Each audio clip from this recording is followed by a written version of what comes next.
The first time I walked into a banked summer room outside Berlin, Ohio, it was the middle of August. I expected a hidden compressor. I expected a humming fan. I expected the dry metallic smell of ductwork. What I found instead changed something in me. The lane was white with dust. The corn beyond the fence barely moved. Heat sat on my shoulders like wet canvas. Horseflies kept circling my ears. The afternoon sun burned the gravel nearly white. Then I stepped through a plain wooden door cut into the north side of the building. The air changed first. Not a little. Completely. It smelled like damp stone, old pine, and cold water moving under shade. My forearms cooled before my eyes adjusted. I could hear swallows outside. Inside, almost nothing. No condenser. No register hiss. No electrical whine. Just stillness and a slow draft brushing past my wrist. I stood there for 11 minutes looking for the expected thing. It was not there. And that is when I understood I had been wrong about everything. You do not cool a room by fighting summer with a machine. You cool a room by refusing the fight and borrowing the earth instead.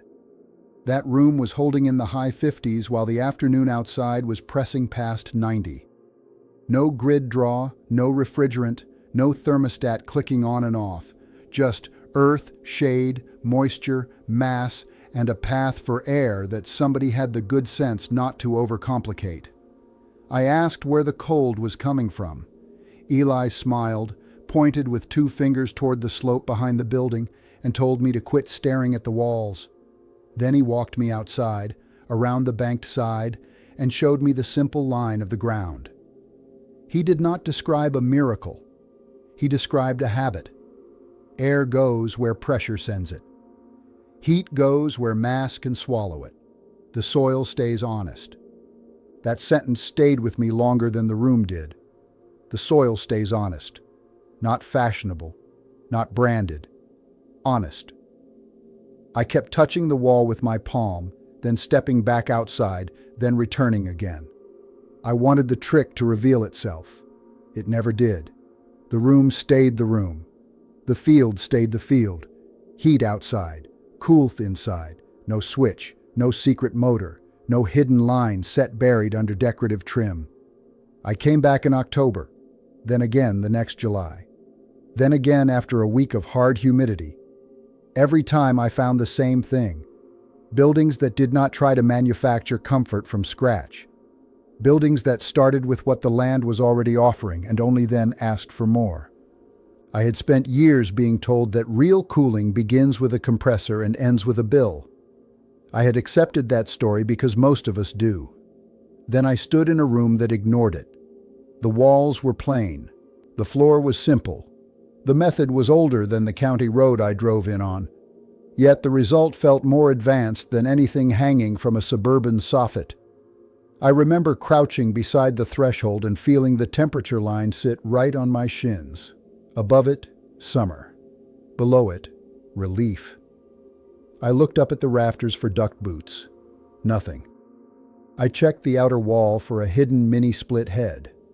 Nothing. I even listened for that faint ticking sound cheap equipment makes when it cycles down. Nothing. That silence was part of the lesson. You notice sound when you stop paying for it. That matters in a room you actually live in. Noise is stress. Cycling is stress. Air blasted from one direction is stress. Even before I understood the mechanics, my body understood the difference. The room was not forcing comfort on me. It was simply allowing it. Nobody told you. Not your builder, not your contractor, not the man who sold you $12,000 of equipment. They taught you to think of cooling as purchased air. The people in that room treated it as site knowledge. Different starting point, different result. That difference sounds small until you feel it with your own skin. One system begins with a payment. The other begins with observation. One asks what machine to buy. The other asks where the shade falls at 3 in the afternoon. It asks where the slope holds moisture. It asks what the subsoil feels like below 6 feet. One is a product category. The other is literacy. I have been going back to Holmes County every August for 3 years now. And every time, I find something the building industry forgot on purpose. Here is the promise. You can pull steady cooling from the ground beneath your yard. You can push a brutal room down into the low 70s with materials that cost less than a single service call. In the right soil, the air entering your wall can run 54 to 56 degrees. That can happen before noon even starts pressing on the glass. And yes, this works even if your house was built 50 years ago. Stay with me. What I found in Holmes County uses the same physics the Persians used. They used it to store ice in desert heat more than 2,400 years ago. The science is brutally simple. The United States Department of Energy says ground temperatures about 30 feet below the surface stay relatively constant. They usually sit between 50 and 59 degrees Fahrenheit. You do not need to create cold. You need to exchange heat. That is the whole game. Think about your car radiator. It does not manufacture coolness. It moves heat from one place into another medium that can carry it away faster. A buried cooling tube does the same thing in reverse. Hot air enters the tube. Cooler soil pulls heat through the pipe wall. The moving air leaves closer to the earth than to the afternoon. The Air Infiltration and Ventilation Center documented earth-to-air exchangers producing outlet drops of about 5 degrees Celsius on average. In strong conditions, that rose to 10 or 11 degrees Celsius. A 2020 review in PubMed Central described buried ducts at 2.5 meters depth and lengths up to 100 meters. It examined diameters from 0.2 to 0.5 meters and reported air handling capacity reductions up to 65%. In the same field, Mather's 2017 work put cooling coefficient of performance at 6.24 for spiral ground tubes. Common room air systems usually live around 2.8 to 3.5. That means more than 6 units of cooling effect for 1 unit of fan input in a tested system, versus roughly 3 in the conventional machine you were told was modern. There is another reason the air feels different. The soil does not only cool, it slows. It damps the swing. It takes the noon spike and drags it out over time. That is thermal lag. Your hottest hour above ground does not arrive at the same moment below ground. The earth is always late to panic. The Persians did not read this in a textbook. They figured it out the way all real knowledge gets discovered, by paying attention to what the earth was already doing. There is a humidity lesson here too. Cooler air moving through stable earth does not feel like the sharp, over-dried blast from a cheap vent. It feels heavier, gentler, closer to cellar air. That is why old cooling spaces feel calm instead of aggressive. They do not attack summer. They absorb it. That gap represents billions of dollars in equipment, maintenance, and seasonal service every year. And that is why you have never heard of this. I felt the proof in Holmes County, just outside Mount Hope, before I tried to explain it. The lane was hot enough to shimmer. The room behind the banked wall was cool enough that my breathing slowed within seconds. I heard harness leather outside and one screen door somewhere far off, but inside there was no machinery at all. Eli ran his hand along the stone. He told me his people had been doing some version of this for 4 generations in Ohio. He said it went back much farther in Pennsylvania. He said the old families brought the habit from Canton Burn through the Palatinate, then west again when land got tight. That knowledge never disappeared. It was written out of the manual. It was waiting. When I asked why the room stayed so even, he did not talk about innovation. He talked about patience. Shade the wall. Bank the earth. Give the air a cooler path. Do not ask the sun for mercy. A 1924 Lancaster County agricultural record says the quiet part plainly. Cooling space was part of farm life, not a luxury add-on. The later Pennsylvania Historical and Museum Commission survey reached the same conclusion. Spring houses and banked spaces sat near the center of home dairying for a reason. Now go back further. In Egypt, paintings near modern Luxor from around 1300 BC show 2 triangular roof structures over Pharaoh Nebamun's residence. Those were wind catchers before the phrase existed in your vocabulary. In Persia, The same principle matured into badgirs and connaughts. Towers drove air downward. Underground water channels stripped off more heat before that air reached the room. In Yazd, one surviving wind catcher rises 33 meters above the garden roofline. The whole city was shaped around making harsh air behave. The point is not style, the point is convergence. Separate people, separate centuries, same answer. Move air, add mass, use the ground, refuse direct sun. Every civilization that mastered extreme heat arrived at the same answer independently. The Amish never forgot. They carried it from the Palatinate to Pennsylvania and Ohio more than 200 years ago. They kept building it because it worked. They kept building it because they never needed anyone's permission to do what made sense. Here is where the anger starts. In 1906, Willis Carrier's patent number 808-897 turned cooled air into protected equipment. That mattered. Once comfort became a machine, comfort also became inventory, financing, service contracts, and repeat sales. A house that stayed livable through soil, shade, and airflow threatened a post-war business. By 1955, Carrier had become a $200 million company. The suppression did not happen in one smoky room. It happened in standards, manuals, and marketing copy. Penn State's history of ventilation traces it cleanly. In 1895, ASHVE adopted a minimum fresh air rate of 30 cubic feet per minute per occupant. In 1914, it pushed a model law. By 1925, 22 states had adopted versions that favored mechanical ventilation because open windows were labeled unpredictable, dirty, and noisy. Then, the 1938 Federal Housing Administration Underwriting Manual raised the stakes. It rated natural ventilation and mechanical equipment, including air conditioning systems, as markers of property desirability and operating economy. The road forked there. The named allies were not mysterious. Life magazine sold the dream in a 1944 packaged air advertisement. Better Homes and Gardens normalized whole-house cooling through the 1950s. The Federal Housing Administration insured the mass-built houses. Carrier and Chrysler sold the equipment into that insured market. Levitt-style builders turned those sales into suburb-scale habit. By then, the language had changed too.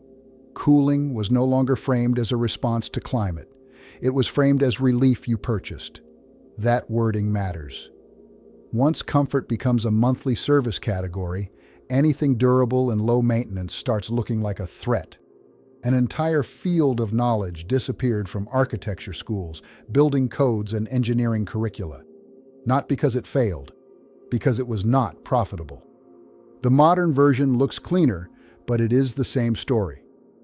Open Secrets shows the Air Conditioning, Heating, and Refrigeration Institute spent $964,622 lobbying in 2022 alone. At the same time, code pathways tied to mechanical ventilation standards kept builders focused on powered systems first, passive design second. Same incentive, same result. Meanwhile, the quiet option stays off the estimate, off the brochure, and out of the contractor training binder. The HVAC systems market in America is worth about $31.7 billion a year. Every alternative installed is a compressor that never gets sold, serviced, replaced, and financed. Not because it failed, because maintenance revenue needs movement, because financing revenue needs replacement cycles. Because a system that sits quietly in the ground does not call a technician twice a year. It just works. Quietly. Now, if you already own a house and you're thinking this only applies to people with land, stay with me, because this next part is specifically for you. You don't need to rip out your existing system. You need a yard, a drill, and a weekend. Start with one room, not the whole house. Pick the room that punishes you every July. A south bedroom, a west office, a nursery under the roofline. Measure the floor area first. If the room is between 120 and 180 square feet, one buried line is enough. Prove the principle there before you scale anything. You want a shaded intake on the north or east side of the yard. Set it 18 to 24 inches above grade. Protect it with a simple hood that costs $7 to $14. From that intake, run one smooth wall tube toward the room you want cooled. Make it 60 to 80 feet long and 4 inches in diameter. Bury it 6 to 8 feet deep if you can.